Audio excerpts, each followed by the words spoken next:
Sudah ada lebih dari 80 juta pengguna di mana 40%-nya merupakan anak-anak. Lalu bagaimana cara kita agar bijak menakar plus minus dari permainan Roblox tadi, pemirsa? Untuk membahasnya segera kita bergabung secara virtual dengan pengamat sosial Universitas Indonesia, Mbak Devi Ramawati. Selamat sore, Mbak Devi. Gimana sehat Mbak Devi? Agung di sini. Siap. Mbak Devi, gimana nih langsung aja dari kacamata Anda melihat fenomena pelarangan game seperti Roblox ini, apakah ini kira-kira akan berbuah manis atau justru katakanlah membatasi ruang kreativitas anak atau seperti apa?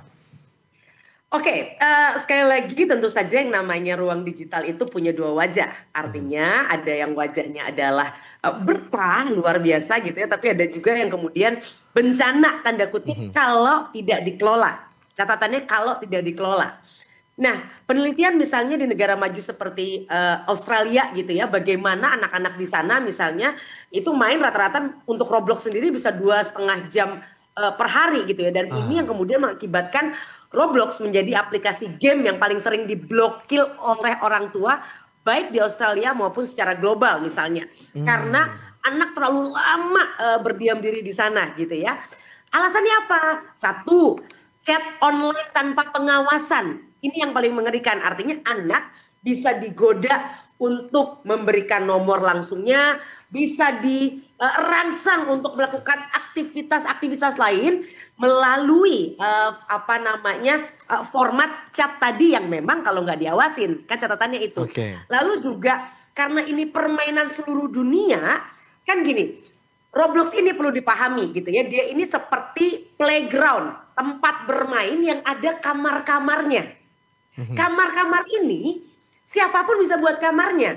Jadi ada kamar yang permainan orang dewasa yang mohon maaf di dalamnya misalnya ada aktivitas mohon maaf membuka pakaian, lalu mohon maaf sekali lagi adegan intim misalnya yang mana misalnya di beberapa negara 13 tahun saja nggak ada masalah. Karena misalnya di film-film mereka atau mohon maaf di negara-negara maju tertentu bahkan di jalanan dari 20-30 tahun lalu mohon maaf majalah-majalah yang mengandung unsur pornografi itu saja hal biasa.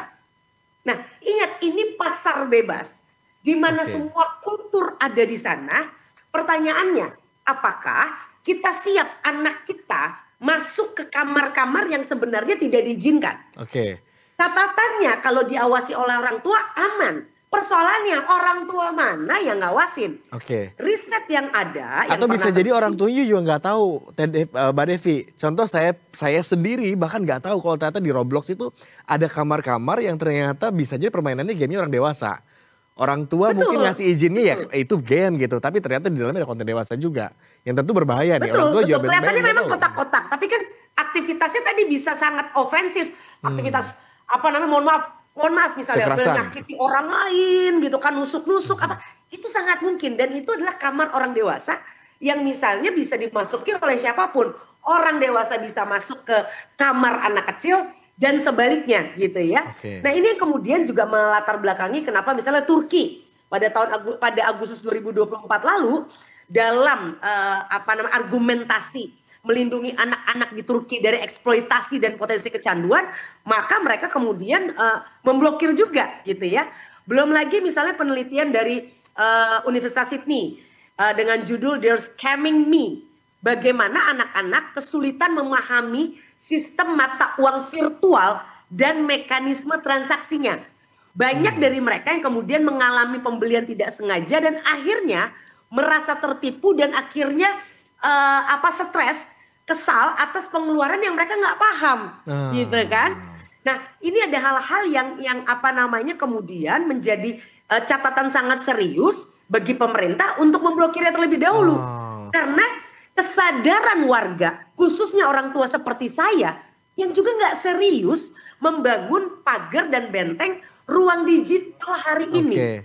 Mbak Devi, tapi ada yang nyebut katanya ini bisa saja tetap ada asalkan orang tuanya mengawasi. Dari kacamata Mbak Devi, lebih mudah mana?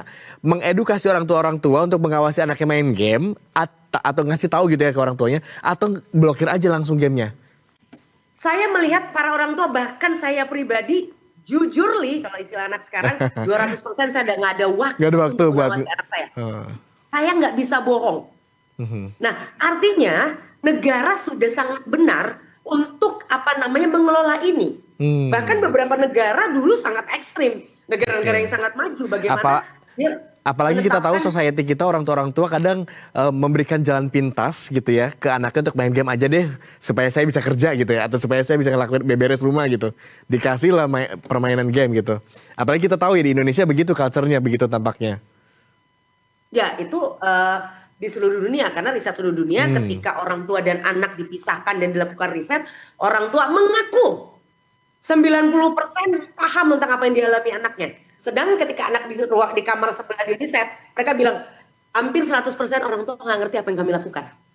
Jadi artinya ada gap, ada kesenjangan antara tanda kutip orang tua yang merasa paling punya kuasa terhadap anak ya, pada realitanya anaknya berselancar dengan sangat bebas bahkan kebablasan di samudra digital yang memang perlu tata aturan yang lebih serius untuk melindungi anak-anak. Oke, Mbak Devi, tapi adakah misalkan kecenderungan begitu ya, anak-anak ini bisa melakukan hal-hal yang tadinya ada di ruang digital saja, kemudian diimplementasikan di dunia nyata begitu. Misalkan tadi kan ada adegan kekerasan di game, kemudian ada kecenderungankah itu bisa dilakukan oleh anak-anak di dunia nyatanya?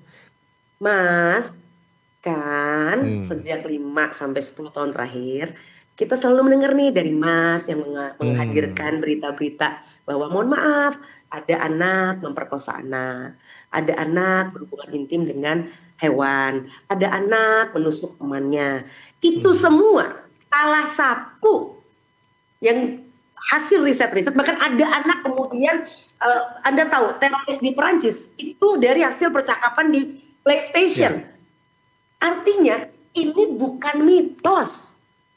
Penelitian dari tahun 50-an bagaimana dampak media terhadap perilaku agresif anak itu saja sudah panjang. Itu di saat anak belum terpapar 27 jam. Kenapa saya sebut 27 jam?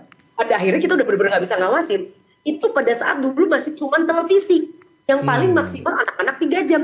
Itu saja sudah panjang penelitiannya menunjukkan perilaku agresivitas anak jadi sangat tinggi. Apalagi hari ini. Jadi ini satu concern, satu kepedulian nyata negara melindungi rumah dan melindungi anak-anak ketika saya sebagai orang tua ternyata udah bendera putih. Saya nggak sanggup mengawasi anak saya. Mbak Devi, kalau kita bicara game, kan game ini banyak juga yang juga bisa diakses juga oleh anak-anak dan juga dewasa.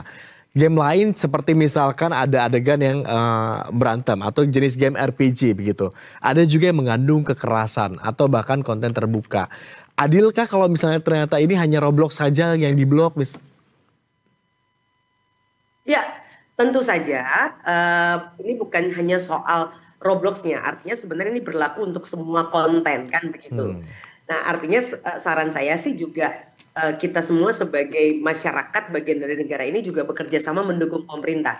Pemerintah tentu tidak akan mengambil hal ini kalau kita serius menjaga diri kita. Hal sederhana, medsos saja kan harus aturannya jelas, minimal 13 tahun. Tapi lihat, tanda kutip di negara ini banyak sekali ada orang yang mungkin bisa jadi anaknya belum lahir tapi udah ada akun medsosnya. Karena baru di dalam perut saja sudah ada cerita tentang anak tersebut. Gitu kan. Nah ini artinya kan bagaimana negara sangat serius untuk membantu kita semua. Pertanyaannya kita mau mendukung atau enggak?